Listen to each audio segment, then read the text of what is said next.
When it comes to your finances, organization is everything. In fact, organization is everything in every area of your life. An organized life helps you feel confident, in control, and gives you the necessary clarity of what should be happening next. On the flip side, a disorganized life leaves you feeling stressed, anxious, and surrounded by chaos. When it comes to your money, chaos is not the way to go. That's why I'm so excited to welcome back to the show planning expert Alaina Fingal of the Organized Money. Alaina is joining me today to help you properly plan, prepare, and organize your finances. Now, Alaina is an accountant, certified financial coach, author, content creator, and founder of The Organized Money. She has over 190,000 subscribers on YouTube with millions of views on her videos dedicated to helping women organize their life and finances. Alaina's mission is to help people plan a life that they love through their routines, get financially organized, and make money while they sleep. Hello, music to my ears. Alaina, welcome back to the show. Thank you so much for having me. I'm excited to be here. I'm so excited to have you. I mean, this conversation, around planning and organization, I think it's directly related to a person's success. And in fact, there was a quote on your website from Her Money founder, Jean Chatsky, that says 72% of the organized are financially well off compared to 23% of the unorganized. So maybe we can kick this conversation off with your thoughts on why planning and organization is just so important to a person's success. Yeah, well, I can definitely say it's based on my personal experience. Anytime I would try in the past. In my journey, I've been on an organization journey since 2012. But back in 2012, when I started my journey, it started with my finances. I was pregnant with my first child. Me and my husband had been married for about 2 years. And at that time, I'm like, ooh, as I get prepared, I started nesting, I started cleaning, and I was like, ooh, I want to make sure that we are financially ready for having a kid.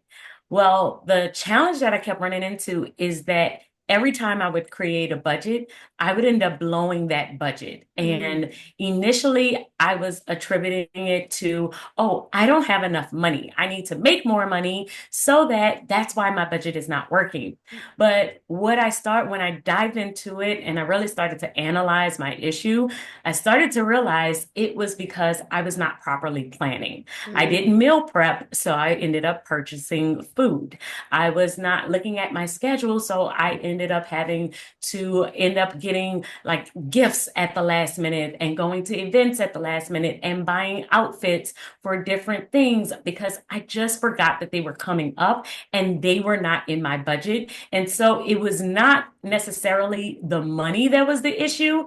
It was me not properly planning and budgeting and preparing and looking ahead in my schedule. And that was actually throwing off my money. mm. And so once I realized that, I realized the correlation between planning your life and then looking at your budget. And once I combined the two, it was a game changer. It changed everything. And so that's when I started to do a deeper dive and I started to read books on financial organization. And I came across this quote and it resonated so much with me that I put it on my website because it's true. When Yeah. you learn how to plan your life, you are going to be way more likely able to stick to a budget and be able to grow your savings, invest consistently, watch your expenses because they really do talk to each other. Time and money work hand in hand. Oh, yes, say that again. I'm curious. Like I feel a lot of the people that are in my community or the clients I work with have a similar experience in that when they have their budget and it's not working, they think it's because they don't make enough money. So, did you have a particular event or instance or something that kind of triggered you to say, hold on, let me like look at my calendar. Let me actually look at my life and connect the dots. Like, was there something that came up for you to think about that? Because I could see how somebody would not connect those two. Yeah, it definitely was a one day in particular in 2012 when I had created a budget for my entire week. I was working as an internal auditor at the time. And so I planned out all of my money. I said, okay, this is how much I made. These are all of the expenses. I have $50 for the week. I'm going to use this as my spending money for the week. And I remember saying, oh, I'm going to meal prep. I'm going to plan out my meals. And so I did plan out my meals, but I left my lunch. So that was the first thing. I left my lunch in the fridge because I woke up late. I woke up late. I was rushing. I left my lunch. I ran out the door. By the time I got to work, it was raining and I did not have an umbrella. And so I'm like, okay, it's raining. I don't have an umbrella, but I have this meeting and I can't get my hair wet. I can't look a mess. So now I need to purchase lunch. I need to purchase an umbrella. And I blew the $50 that I had for the week in one day. Oof. And that's the day that it clicked because initially I was like, man, I've already messed up my money. I've already blown my budget. But I started to think, well, really, you didn't blow your budget on just miscellaneous things. You blew it because you woke up late and you Oof. woke up late and you didn't meal prep and you forgot your lunch and you didn't check the weather, and since you didn't check the weather, you didn't have an umbrella. It's like one thing led to another, and it was really like an aha moment. It Mm. was a moment where I was standing there at work and it was like, oh, if I would have checked the weather, if I would have made sure that I set my alarm, if I would have had a note on my door telling you, hey, don't forget your lunch, then this could have been avoided. If I Right. had planned out my week, this possibly could have been avoided. And then I started to think through all of the other times where this has happened, where I've had a last minute dinner that I forgot about, where a friend's birthday kind of came up and they told me about the birthday, but I didn't add it to my calendar. And now I need to get a gift and I didn't add that to my budget.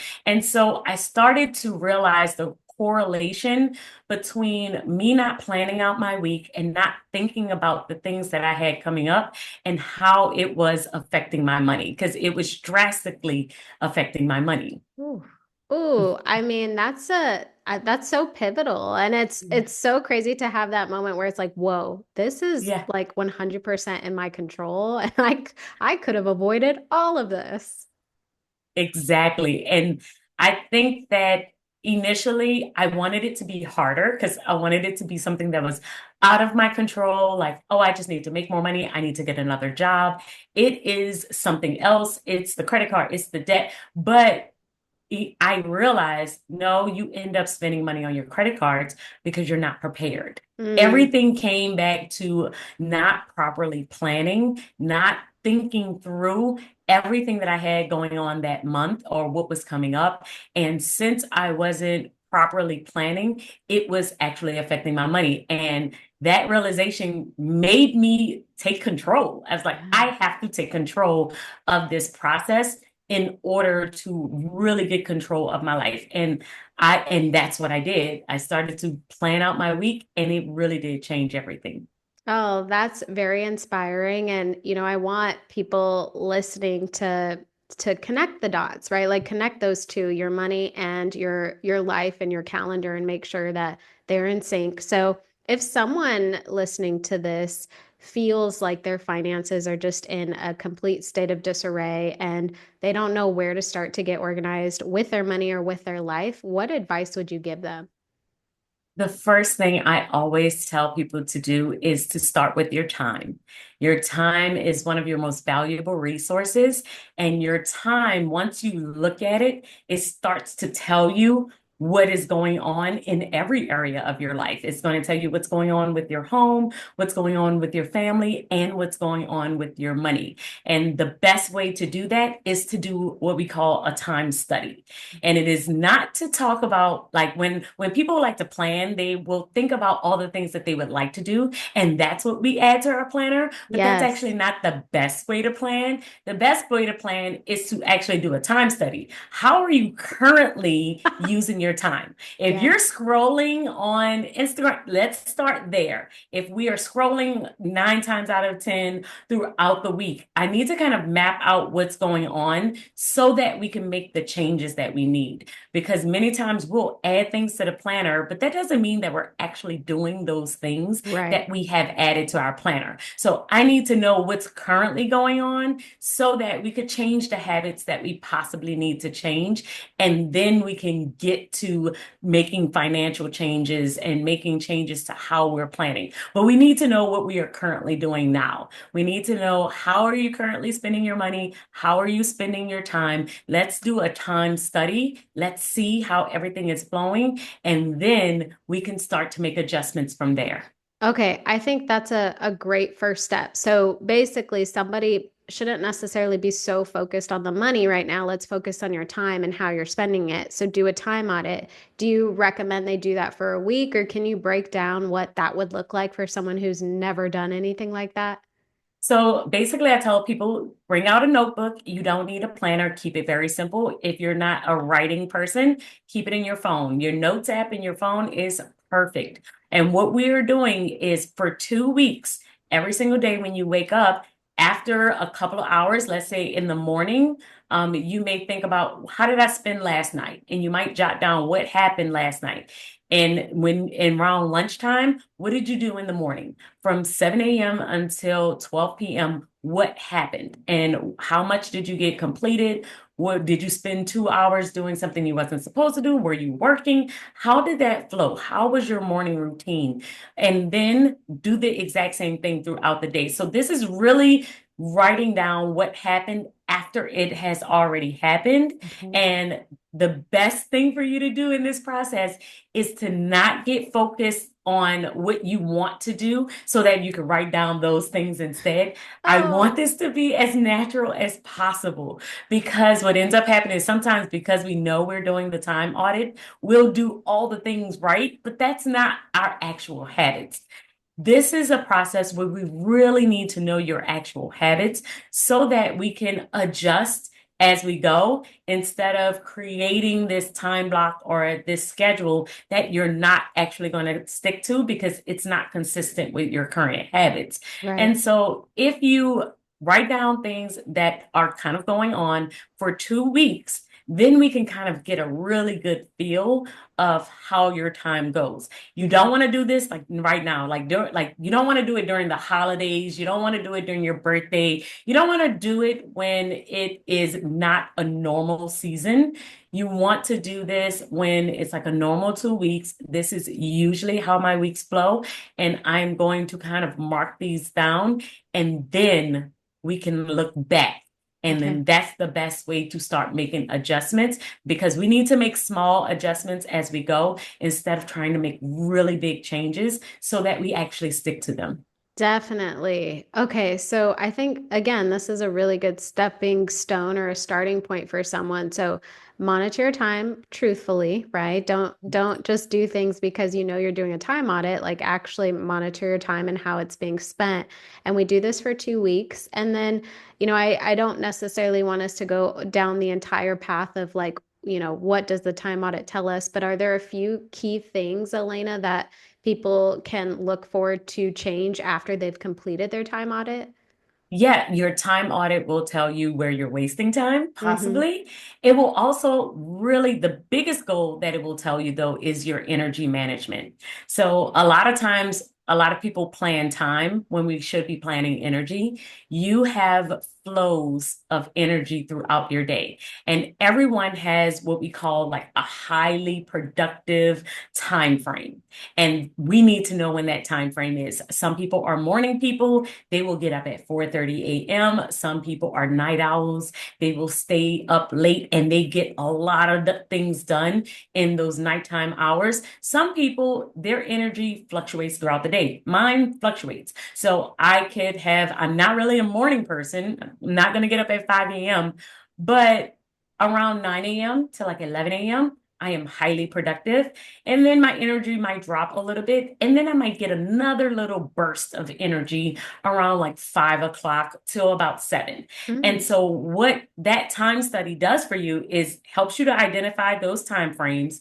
And then we plan around those time frames because we are able to see, okay, when can you get something really, like if you have a really highly productive thing that you really need to get done, this is the time that you Mm. need to do it. And the second thing it will help you to do is help you to plan when you should be budgeting, when you should be like really looking in at your money, because sometimes we will plan to look at our budget at a time that is not a high energy time. And so we're dragging our feet. We don't want Yeah. to do it. And so we try and plan it during those time frames where we know we are more likely to do it because we are managing our energy. Oh, that's so good. And that's such a good perspective. Like, if everybody is just saying, okay, I'm going to track my spending or look at my budget, 9 o'clock at night, but you've had a long day, it's very easy to be like, I'm just going to go to bed. I'll do this tomorrow. Exactly. That's so good. And a lot of people, I would not put myself in this category because I personally love like budgeting and tracking my spending, but a lot of people don't, right? So they need Mhm. to be in a high energy state to get those things done.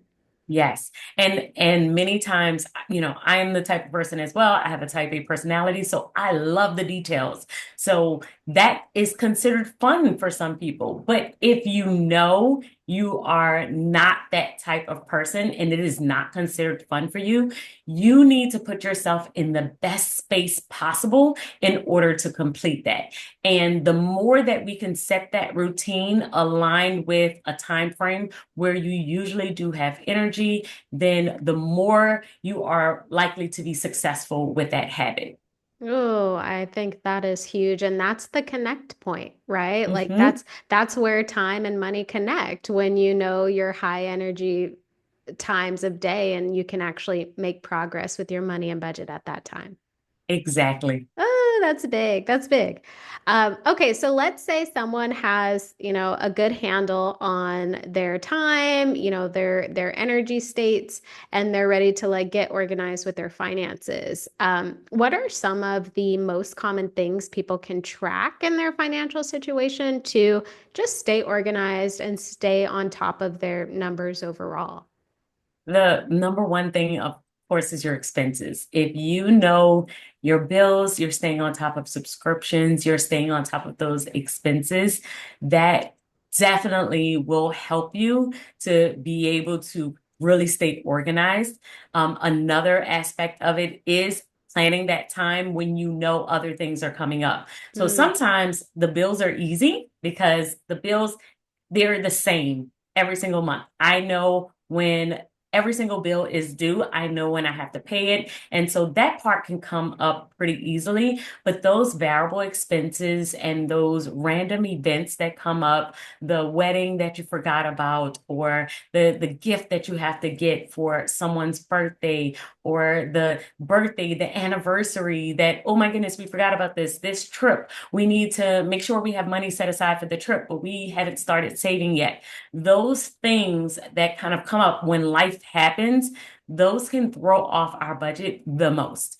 And so we don't end up pulling out that credit card, planning those things and really thinking ahead about those things and mapping out. I like to do like map out 90 days ahead of time. What is coming up in the next 90 days that may throw off my budget? Do I mm. have any travel coming up? Are there any holidays coming up? Is there a birthday? Is there an anniversary? Is there a dinner that I might be invited to? Thinking through all of those things ahead of time, thinking through if I might not need to purchase an outfit for an event, those expenses, you can start preparing for them ahead of time. And I like to prepare at least 90 days ahead of time. And I start stashing aside some sinking funds, a little bit of money here and there for those things so that they don't throw off our budget. And the goal here is not to have the entire amount. Let's say if you're going on a trip and you say, well, I need about $500. There's no way I'm going to save $500 in the next 30 days for this trip. save what you can because it's easier to budget $250 in your current budget for the month than it is to add in another 500. Yes. So I tell people just get as close as you possibly can because it makes it easier on your overall budget the more you plan and the more you kind of prepare for those types of expenses. Okay, so that's super helpful. So obviously being organized with like your normal bills and expenses, like always have a standing list, right? So you know no matter what, this is what's happening. But also maybe on like a quarterly 90-day basis, doing a look at what's coming and having a list of expenses or savings or things that need to happen within those 90 days or to help you prepare for those things coming in 90 days. Is that Ex right? yes, and Okay. setting aside a routine of when you're going to do that. So for me, every Friday before the next quarter, Mhm. I set a time on my schedule, and it's a 2 hour time frame that I will add the Friday before a new quarter begins. And that's the time where I'm going to look at the next 90 days. And so you need to add this to your calendar because I promise you, you're going to forget Yes. and try and add it to your calendar at the beginning of the year. So I'll say, okay, January, February, March, at the end of March, what's the last Friday? Let me see if I can schedule for the next 90 days. And I will add a time block onto my calendar that reminds me to kind of look at the next 90 days. And so this is a part of your routine. And having routines around your money is one of the best ways to stay organized, Yes. just as important as looking at your expenses, because that routine kind of builds up that habit that helps you to look at the exact same things every single time. I will look at my expenses that's coming up for the next 90 days. I will look at how much I need to save for the next 90 days. I will look at how much debt I could possibly pay off in the next 90 days. And doing this over and over every single quarter definitely will help you with your money overall. I also think that, you know, the more consistent you stay with it, you can find trends, right? Like maybe you realize the second quarter of every year, you always tend to take a trip or you have a lot of birthdays, right? And now that you know this information a year in advance, you can prepare even further ahead, right? Or you can have a sinking fund or a savings account that just always has money going into it so that you are ahead of the game when that time comes. 100%. And another thing that I will do is I keep, I budget on paper. So a lot of my trackers are within my older budget planner. So back to school every single year, I will flip to what did we spend on back to school last year? What was my sinking fund last year? And I'm like, okay, back to school last year, I spent about $700 getting uniforms, getting this, getting book sacks, getting supplies. Okay, so let me budget pad a little bit more. We'll add $100 for inflation and all of this other stuff. But let me make sure I am saving around that same amount because that's what I spent last year. And so you're able to see trends. You're able to see, okay, how much did I spend each quarter? How much did I save? How much did I need? And then that's all of those things are going to help you for your future planning. Oh, definitely. I love that you said that because it can be very easy for people to start over every month or start over every year and get rid of, you know, their budget or anything from the past. So we definitely want to keep that information to help us plan for the future. I think it can also serve as a huge motivator. Like my spending tracker, I use spreadsheets, but it goes back to like 2016, 2015. Mhm. And I mean, it is so crazy to go back and see what I was spending my money on, what I was making back then, like what I was doing. And it's actually such a confidence boost on how much growth there has been. So not only can it help you prepare for the future, it can also serve as a reminder of how far you've come. 100%. You can look at your overall net worth. Like I've done this, I've looked at investments and I'm like, oh my goodness, we are doing so much better. And a couple years ago, I really felt like I was on track. But looking at what you've done in past years, it helps you not to be as hard on yourself for the current year, and it helps you to plan for future years. So you are constantly growing, you're constantly learning. And the more you learn about yourself, your spending habits, your processes, the more you will be proud of yourself for how much you're able to do this in the future. I 100% agree with that. So, Elena, you talk about your story starting almost 12 years ago, probably a Mhm. little longer. And you were working, for a company back then. Obviously, I'm sure getting your finances organized has helped you be able to quit that job or quit corporate and run your own business full time. So, I would love if you could talk about, how it all happened for you and what were some of the most impactful organization methods that transitioned you nicely to being a business owner. And even if they help you out now, I'd love to hear it. Yeah, so initially I did start off as an accountant. So I was an accountant and an auditor for about 8 years. I worked in public accounting.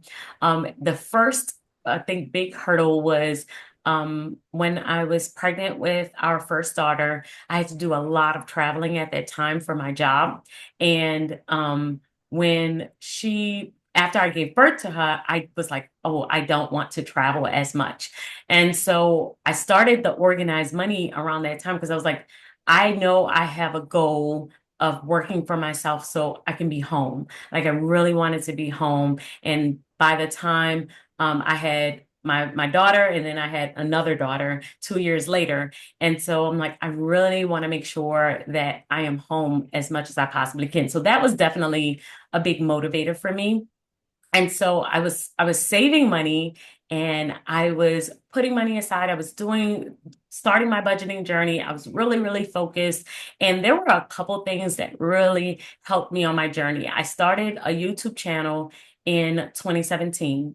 And when I started my YouTube channel, the goal was to just like have it as a hobby and maybe make some extra money that would help me with my debt-free journey.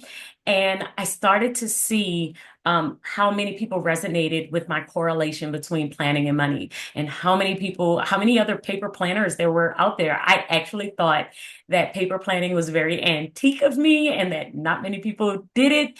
And I found this community of people who were like, no, I love paper and I'm just as into stationery and paper as you are. And I was so excited to find that community. And about 2 years later, I started to realize like, wait, this could be my thing. This could definitely be something that I end up doing full time. So I started to get super consistent by adding in a business planner. So I have a work planner, a social media planner, and I said, okay, you know what? I'm going to post at least 3 times a week to my YouTube channel. And so that was my goal.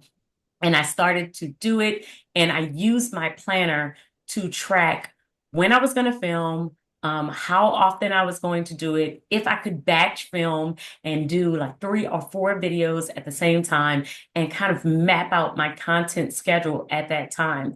And after doing that for about 3 years, I hit 100,000 views and 100,000 subscribers. Once I hit 100,000 subscribers, then I noticed that the income started to increase, and I really started to see that this could be something that I ended up doing in the long haul. And when I decided that, okay, I'm going to, maybe I could take this seriously, 2020 happened. Oof. And my job cut my income by 50%. And so I love to say that, oh yeah, I made the decision, but I was kind of pushed into it. And when it happened, I was like, oh my goodness, I don't know what I'm gonna do. And I'm like, wait, I actually don't think this is gonna be as bad as I thought. I ran the numbers, I started to look, I'm like, okay, I do have to cut back on some of the things that I'm doing, but I might be able to make this work because I couldn't go out and get another job. It was 2020. It was a pandemic. There was nowhere for me to go but to focus in on what I was doing. And so I focused in. And by 2021, I realized that I did not have to go back. And so since then, I think it's been about 4 or 5 years since then, and I have been completely full time, and I have loved every single moment of it. And I would love to say that, oh yeah, I made this conscious decision that I was just going to step out and just do my own thing. That was not my story. I was kind of pushed, but I'm so happy I was pushed because it was a realization that I could bet on me, and I'm not sure if I would have bet on myself Mm. if I was not pushed. How inspiring. That's like the universe saying, Alaina, get out there. You're not making the decision on your own. It's gonna be made for you, but it'll be worth it. Exactly. Yeah, I think that I'm such a type A, like I'm not a risk taker. I'm super against risk. So the stability, I'm like, oh no, I'm gonna do both forever. I'm gonna do all of this forever. And I liked my job. It wasn't a bad job. I was like, oh, okay, once I found a position where I didn't have to travel as much, I'm like, this is good. I Yeah. can do both. And I think that sometimes God would just be like, nope, get out Yep. there. You're going to do it. I'm going to push you out there and make you do this. And Absolutely. so that's what I did. Wow. Okay, I gotta know. So you said you set up a business planner and your social media planner. Do you still follow that same planning process like now that you're A full time? 100%. I Okay. live by it. I have a content planning schedule. It's the same way that I do with my finances, where I'm planning out 90 days. I do the exact same thing with my content schedule, with my business. I plan out 90 days. The one thing that I have learned being an entrepreneur is that when I had a boss, my boss kind of gave me the structure and told me what to do. And now as an entrepreneur, I really have to provide my own structure. And so I have to kind of push myself and say, no, you have to hit this deadline of mapping these things out. And you got to do this. And it's me talking to me, but my planner, I use it as almost like my boss, my Mm. guide, my organized mind, my second brain. It is the thing that's kind of telling me, hey, you didn't make this deadline. You need to do this. And it really does keep me structured. And it really has helped me so much with my business. I know that I would have not grown or been able to accomplish what I've been able to accomplish without it. I Mm. 100%. That's huge. I feel the same way. My I guess task management system is Asana. So, again, I'm a digital girl and I mean, I feel like if I didn't have Asana, I wouldn't know what I'd be I'd be Yeah, like, what do I do today?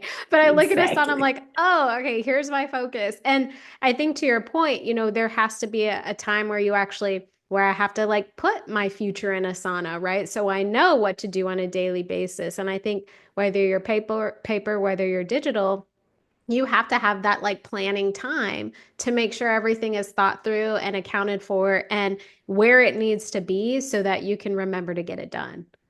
100%. I think that might be number one on the planning schedule or thing is when are you going to plan? I know Yeah. so many people who are like, I'm not using my planner. I'm not using your planner. And that's the first question I ask. Well, when do you plan to plan? And they're like, plan to plan. I'm like, yeah. When are you actually putting on your calendar that you're going to look at your calendar, that you're going to schedule out the next week, the next month, the next quarter? When do you do it? And nine times out of 10, they don't have a time. And Oof. that's why they aren't planning. Oh, that's so funny because I was just gonna tell you that a lot of people in the City Girl Savings community like love planners, like have so many, but they purchase the planners, it's pretty, they use it for a couple days, and then like it's in the trash until next year. So like I think that's huge, like having your time planning when you're gonna plan. So I'd love to dive a little deeper on that and pulling the thread through, what are some other ways people can stay consistent with their planners that they spend money on? Yeah, so there are three things that I usually realize, and we've talked about this is outside of not planning when you're going to plan. That's probably tip top. That's step zero. We got to Number know one. that. But other than that, I will also say with the planner itself, how easy is your planner for you to use? I do believe that some people are like, oh, this planner is so pretty. I love paper planners. I love the way that they look. But at their core or at their heart, their brain works better digitally. Mm. And you just said that, like, I can't live without Asana.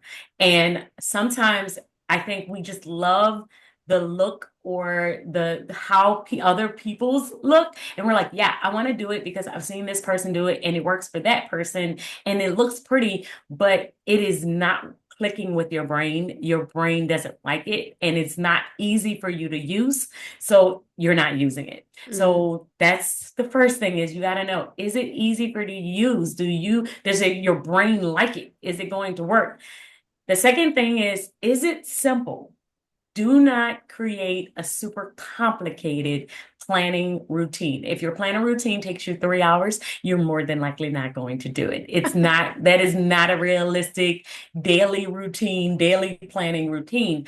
And so if your process, if you don't have a lot of time, if you have 15 minutes to plan your day, then what does your planner routine look like and how can we adapt it to make sure that that 15 minutes is the most effective and you can plan out everything that you need to plan. So mm, your planning system has to be simple in order for you to do that. And the third thing that I believe really affects us is our seasons of life. Sometimes, even if you are a paper girl to your core, it's not the right season. mm. And I'll use myself as an example. I am a pen and paper girl to my core. I have always loved planners. I've had a planner since I was like 10 years old. And when I gave birth to my first baby girl, I could not, there was no time. I could not use a planner. I had a notebook that I would just jot down her bottle schedules and sleeping schedules, but I was so sleep deprived. I was so exhausted.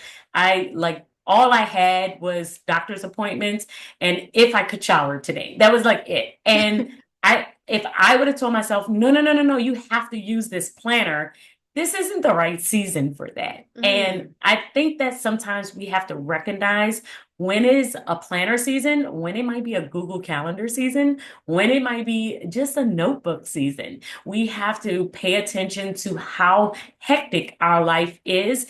And if you are currently working 12-hour shifts and you go to work at 7 a.m., you get off at midnight, it is one thing to the next, and you are so overwhelmed, then you may need to just keep notes in your phone for now and just kind of plan on the go mhm. instead of trying to develop this full planner system where you can write everything down. It just might not be feasible. Now, I'm not saying don't plan at all because we all need something, especially when we're trying to stay on top of our money and stuff, but you need something that can adapt, which means that there were times where I would be standing in the line at the bank and looking at my calendar on my phone and adding different things to my Google Calendar because I had a little bit of time. I'm waiting for like 10 minutes before I can get to the teller. And Mm. that was the season of life that I was in, even though I'm a pen and paper girl. It's okay. You will get back there, but you have to recognize the season that you're in. Oh, I think that's huge because, it's so easy to have this all or nothing mentality. Like, if I love planners, I always have to use planners, and that's just how it has to be. And it's like, give yourself some permission to be fluid and flexible and adjust and change with the season. And if you love planners so much, you can get back to it. It doesn't have to be this or that. Yes. And the same thing for my digital girls. There will be times where you need to think through something and the digital system may not be working. You might need to decompress and the digital process or social media or something just feels overwhelming and you might need to just brain dump and write things down on Mm. paper. And that's okay. It doesn't mean that you're not a digital person and it doesn't mean you're not a paper person. It just means that we have seasons where things might have to look a little bit different so that we can give our brain a break or so that we can just process and make sure that we are getting through life. That's huge. That is so huge. And you did make a comment that, you're not saying don't plan at all, right? That's not what you're saying. You're just saying, like, be flexible with whatever season you're in. And it's okay. Don't be so hard on yourself if you're not sitting at your desk planning everything out like maybe you would in the past. Exactly. And that's why I say a lot of times people use that as an excuse to Mhm. not plan. Well, I can't do the way that I would do it. The method that I would normally use, I can't do that. So I'm not planning at all. And we don't want to do that because even if it's a 15-minute, 5-minute plan, that is going to help you in every area. It's going to help you with your work. It's going to help you with your money. It's going to help you with your time management in your life, in your family. And so we still need to have something, Mhm. even if it's one long to-do list and we're just checking it off on our phone as we go. We need something that kind of helps us stay on top of everything, but your system may change throughout your life. Yeah. So, one thing that I've gathered from our conversation is that planning sessions can look a little different, right? So, maybe you have your big quarterly planning session, and then you have a daily, monthly, weekly planning time. I would love to hear, like, maybe a quick overview of your process. I know you've talked about the 90 days, but do you plan outside of that, or when do you look at your planners, and what does that look like for you ultimately? Yeah, so I do have a daily, a weekly, monthly, quarterly, and annual process for my planning. The my daily one I feel like is the shortest. It is probably about 20 minutes because I've already done my weekly one, but I have six main sections that I am looking at throughout my day. And so the very first one is my actual schedule. So my schedule is a weekly hourly planner and it's where I will time block. So it's kind of like how if you had Google Calendar on paper. So I'm looking at what time I have to do this, what time I have to do that, and I'm kind of mapping out the entire week within my schedule planner. And then I also have my to-do list. So my to-do list is just that. It's like one really long to-do list. And so I will look at my schedule and say, oh, I can do this at this time. And so I'll move things from my to-do list planner into my schedule planner. And they kind of like work together because my to-do list is really like a brain dump. These Mm, are all the things that I would like to get done. Doesn't mean I'm going to do them all today, but this is my brain dump. And then I add things as I see I have availability within my schedule. I've already talked about my work planner, which is my content planner. And so that one really helps me with planning out social media, planning out brand deals and sponsorships, reaching out, and I'll teach courses. And so all of that kind of goes in there when certain things are going to happen. When am I out of town? mm, Things like that. And then I also have one for meetings and notes that I have. And so I will jot down different notes, different meetings, different brainstorming sessions that I might have, and I will kind of map out things as there as well. And I also have my faith planner, that's just one that I use for my Bible study, and I have a budget planner where I am mapping out my money. And so with my schedule and my to-do list, I feel like those two are like the main hubs. Those are the ones where my family stuff is going in there, my children, the things I need to do for work. That schedule planner kind of, it's like the catch-all. If I had to get rid of every single planner I have, that schedule planner is the one that will always be there because it tells me when I need to be somewhere, what I need to be doing when I get there, what errands I need to run, what I need to buy. That one is the hub. And then everything else kind of talks to that planner. So mm, my to-do list planner tells me, oh, you can do this at this time. So I'll refer back to the other ones. I'll refer back to my work one. When can I do this? When? And so the other ones really kind of feed into it. And mhm, even my budget routine, I'll map out a time when I'm doing that budget. And then I refer to the budget planner to see what I need to be paying this week. mm. So the schedule planner really tells me when, and then all of the other ones really tell me what. What are you Okay. doing at this time? And so that's how my planning system really works. I believe in having one book to organize your entire life. So I have one main planner and I keep all of these sections in one book and I carry it pretty much everywhere I go because it's the hub. If I have to do anything, I'm going to open to one of those sections Okay. because I know that they are going to basically help me and I'll have everything in one spot. And so it's all organized in one spot. How long would you say you spend planning? Like if we were to take a typical week or a typical, I don't know, if you do it at month end, like what is the time frame for you for planning? So daily, I think in the morning, I do it throughout my day. So I will do a daily session for about 15 minutes because I'll tell you about the weekly one, but the daily one is really just kind of referring to my planner. Like, what do I have to do? And where am I supposed to go? Because, it's like with Asana. I need to see what's Tell happening. me. I don't know what's happening. Right.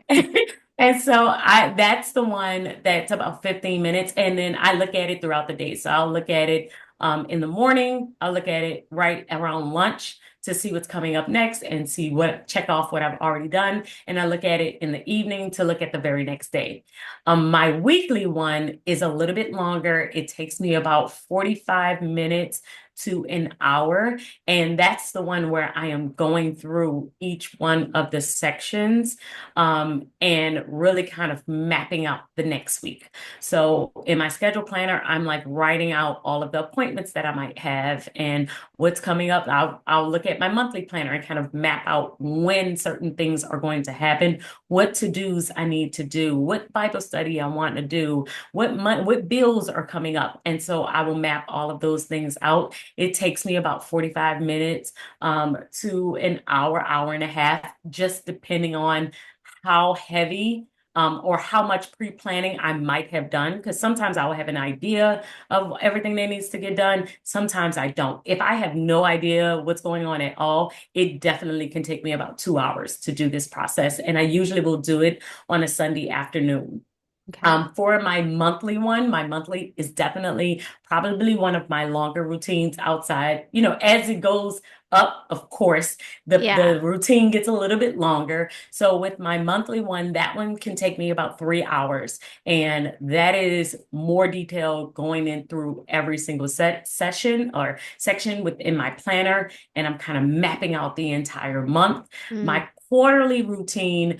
Ooh, I have definitely taken like half of a day, if not a day, to do a quarterly planning session. So Okay. a lot of times I will block out a Friday and I am doing a deep dive because I'm planning out the next 90 days Yeah. in every single area. So I am thinking about what's the really big project that I would like to get done for work in the next 90 days. And then I might map out content around that. So that's going to take me about 2 hours just to do that process.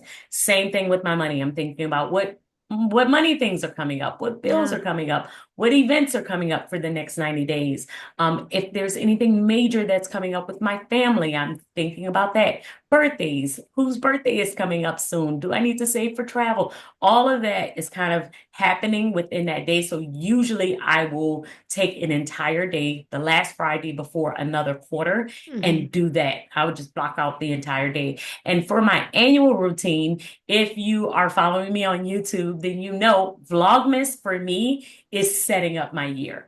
And so I will really show throughout the entire month of December because it's 25 videos. I started on December 1st. I go all the way up until December 25th, and you'll see my exact process because I plan out my entire year throughout the month of December. So I'm taking a couple hours throughout the days, throughout the month. And because I'm filming it, it does take me a little bit longer. I'm sure if I was not filming this process probably could take me maybe about 4 days. But Hmm. because I film it, it's throughout the month.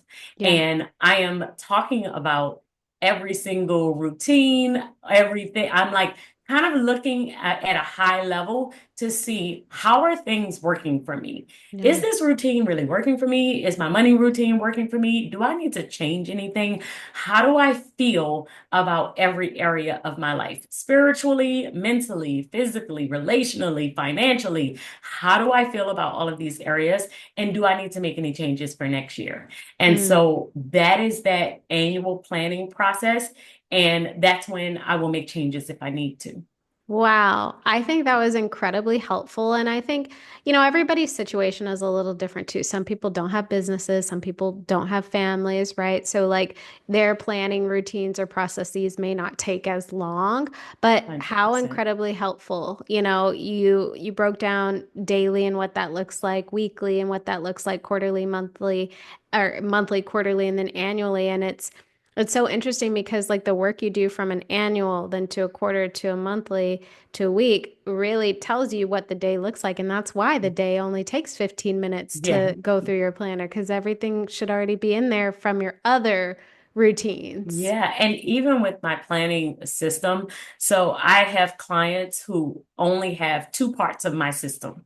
They have it, we call it the life and money planner because it's only two sections. It's your life and your money. They have a weekly, they have a schedule, and then they have their money. And then that's it because they don't need all of Hmm. those other sections. That's why I say it's not necessarily that you have to have all of these sections and you have to have six because that may be too complicated for your life, right? Right.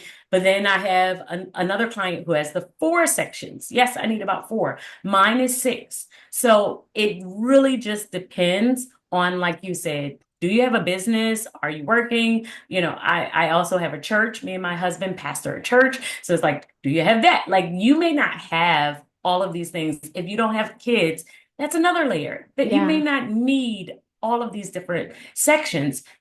So knowing what's going to work best for you and your family is like the first step. What do you need to plan? What's important to you? And then how do you need to see that on paper? Oh, that's huge. That is so incredibly helpful, and I feel I'm inspired myself. I'm like going through my brain. I'm like, oh, I need to change and tweak this, and yes, that's super inspiring. So Elena, I would love if we could maybe finish with your top, two or three tips for planning your life, but also planning your money. So I want, in case someone's listening and they really want a financial focus, your top three tips for each of those. So planning your life, I definitely feel like you need to focus in on making it as simple as you possibly can. You want to make it as easy as you can because remember, this is your life. So try your best not to get zoned in on any one system. I tell my clients all the time, let's not think about my system. Let's think about your life and your system, like what's going to work best for you. Um, and I think that if you focus in on those two, it will definitely help you. And the third one, I'm going to go back to the seasons of life, making sure that Yes. you are not making this really hard on yourself or you are trying to force something that's just not going to work in this current season. We got to be as realistic as possible. And on the opposite side, when it comes down to your money, I really still want you to remember that time does equal money, that you need to think about your time as you're thinking about your money. It is not just about the budget, it is also about all of the other things that's happening in your life that may affect your money. So that's the first thing you need to focus in on. And then you need to spend time with your money. You need to have some type of routine, some type of system. And after you have that system, the third thing is make sure we are evaluating that system. It Mm, may work for you at a certain time, and then something might get thrown off. Your budget might be off. And it's like, why is my budget off? Why am I not saving as much? And it maybe you need to reevaluate your system. We are constantly changing and growing as humans. And sometimes something that worked for me 3 years ago no longer works for me. Maybe you were a pen and paper person and now it's just not clicking the same. And so you go from planner to planner when really you need to go to Excel, right? mm. Like they're like giving yourself options and space to grow and change will definitely help you with your money. Oh, I think that's a great ending point. Just being open to change, being adaptable to change, and knowing that it's okay to change, right? It just Yes. because it worked in the past doesn't mean it will work now or in the future. And so it's okay to adjust over time. Yes. Yes. Yay. 100%. Alaina, well, thank you so much for sharing all of your planning expertise with us. Like I said, I learned a lot. I will definitely link to your YouTube channel in the show notes and your Instagram. And, I know there's a lot of planners in the City Girl Savings community, so hopefully they hop on your train, but I appreciate you so much. Thank you. Thank you so much for having me.